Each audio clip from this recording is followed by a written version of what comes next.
President, ministers, colleagues, Mr. Prime Minister, how can we trust you when you trust Emmanuel Macron? This day is historic. For the first time in the Fifth Republic, a government falls after a vote of confidence. But let's not be mistaken. It's not just you, but your policy and the world it defends that must be defeated. Because, Mr. Prime Minister, you are only a face of the surplus that the president wanted to give to his policy, the last face of an illegitimate and obstinate policy.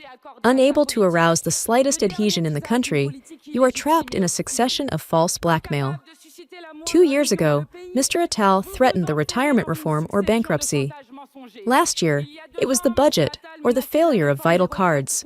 Now, it's the austerity or the subordination of the IMF. Mr. Prime Minister, you will not leave behind the risk of a financial crisis by shaking the spectrum on all the televisions in the country. For you, the future does not exist because you feel that you belong to the past. Unpopular, minority, hated, Macronism no longer governs by fear. You are so sure of yourself. Never has a power given itself so much trouble to strengthen its policy. 49-3 in a row, constitutional combination, brutal repression of social movements, trampling of the opposition, dissolution of the parliament, denial of the result of the elections, re-leadership of the losers in the government. So much effort to govern alone against all, and here you are, deploring a deficit that you have dug yourself. Your number of Picati profits no longer amuses anyone. Our parliamentary group congratulates itself on never having joined a single of your budgets that led us to the wall. We do not share your diagnosis, and even less your remedies.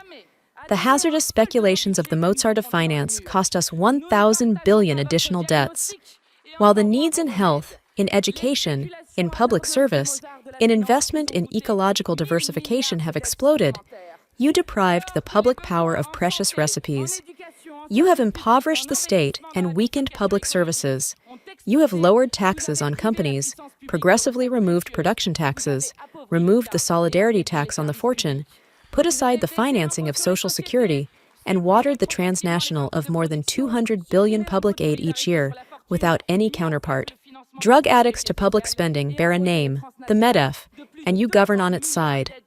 For 8 years, you have made financial capitalism the largest assistee of the Republic. The 500 largest holders of heritage in this country thank you. They doubled their fortunes in 8 years, and you promised tears and sweat to the rest of the country. What indignity! Historical rise of the failures of small and medium-sized companies, factory closures, unemployment rate rising, invalidation of a humiliating agreement with the United States, the fable of self-proclaimed reasonable managers has lasted long enough. You are asking employees to work 2 days off for free. Remove 2 days off to steal 4 billion euros from workers, which is the equivalent of the amount of the solidarity tax on the fortune that you have removed. Stealing 2 years of life with retirement at 64 years old was not enough for you. You had to steal from those who already had everything, deprive those who had nothing of the tranquility of this nothing. You will stay in history, like this rapacious oligarchy that does not allow people to enjoy the little pleasures of life, devote time to themselves, to their loved ones, to others. Garden, go to a restaurant or a weekend, admire the sea or a starry sky. Yes, today is a day of relief for millions of French people. Relief that you are leaving, Mr. Prime Minister, after your lies in the face of the Bayrou scandal, which has put generations of children in danger. Relief that you no longer have as Minister of the Interior, a man who speaks like a paper French peasant and who shouts out loud. Relief that you are carrying in your project of a cruel and unfair budget, which aimed to deprive the people of France. Because you are not just an imposture, but a danger to the country. The violence of your policy is falling from the sky. More than 2,000 children are born alive and die in the streets next to the 350,000 homeless people never seen since the post-war period. Our rate of infant mortality is one of the highest in Europe. The scurvy disease that we believe to be eradicated for a century is now reaching young children.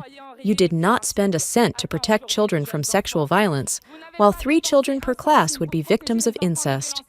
You did nothing to demerchandise the sector of early childhood. Worse, Mrs. Berger has partnered with the lobbies of private banks. Nothing more for these thousands of children in a situation of handicap, deprived of schooling at school due to lack of support. Macronism is a factory of child abuse. But to follow you, these children only had to inherit. This is what Emmanuel Macron forgot to specify. With you, money only spills at birth on the well-bred.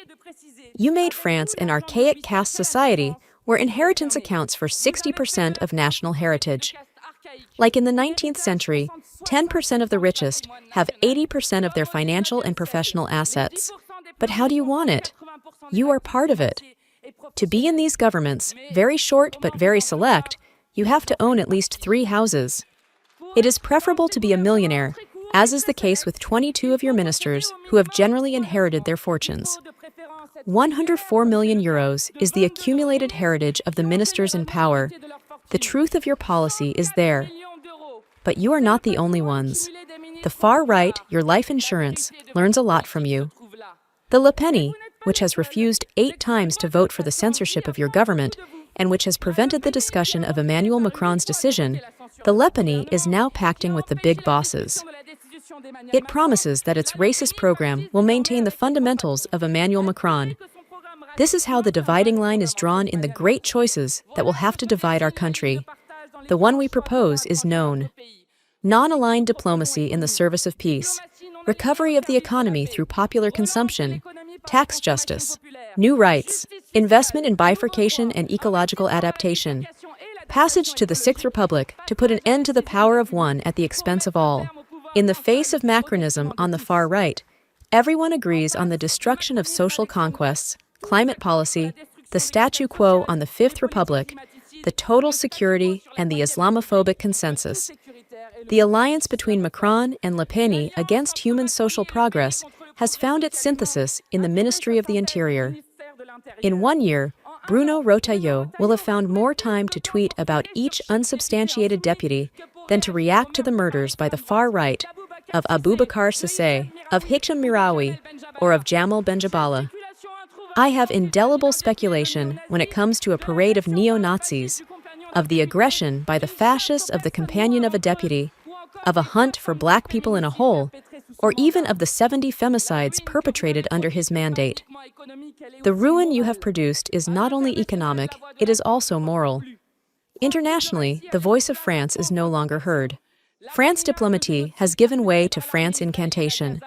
The abominable genocide perpetrated by the Israeli army in Gaza does not meet any obstacle on the side of France, which has just delivered tens of millions of euros of weapons to a state led by war criminals. More than 60,000 dead, including a third of children, 40,000 injured children, half of whom are disabled, and still no sanctions against their workers. Be human if you want to be original. No one is anymore, said the poet Max Jacob. Today, it is not only a government that we must overthrow, but a world based on inhumanity, social brutality, and the absence of solidarity. Your screams when a woman with cancer blames you for the Plum Law, your morgue, your Byzantine calculations to keep you at all costs, the French can no longer. Mr. Prime Minister, no one doubts that the President will raise 1,000 avatars to succeed you. To Mr. Darmanin, Le Cornu, and all those whose appetites are squandered as the seats on the raft are freed, know that you are the non-generic of a policy with which the French want to break. Besides, the generics are generally cheaper than the originals. As for you, you are worth nothing. We alert solemnly. All those who will try to save the soldier Macron will fall with him. The unsubmitted will never sell themselves for a place in the ministries. Mr. Prime Minister, your passage by force no longer passes. They reach their neo-colonial apogee at the meeting of our overseas citizens. The great number has moved. Nothing will stop it. Neither the GI Gen or the raid deployed in Guadeloupe, nor the CRS-8 sent to Martinique, nor the army in Kanaki, New Caledonia. Sack the living conditions of those who suffer without opposing a resistance. It's over. You are right to be afraid. The disgust aroused by your policy made an appointment on September 10th. This day acts as a formidable encouragement to action. The movement will have obtained a victory even before its commencement, the fall of your government, and the defeat of your budget. Now, there are not many options left to force the Élysée. The president does not want to change politics, so we will have to change president. Do not displease him. In this return, popular sovereignty returns to fashion. Degagement 2. Leave today, Mr. Bayrou. Emmanuel Macron follows you closely. The people are impatient. He has a whole world to invent.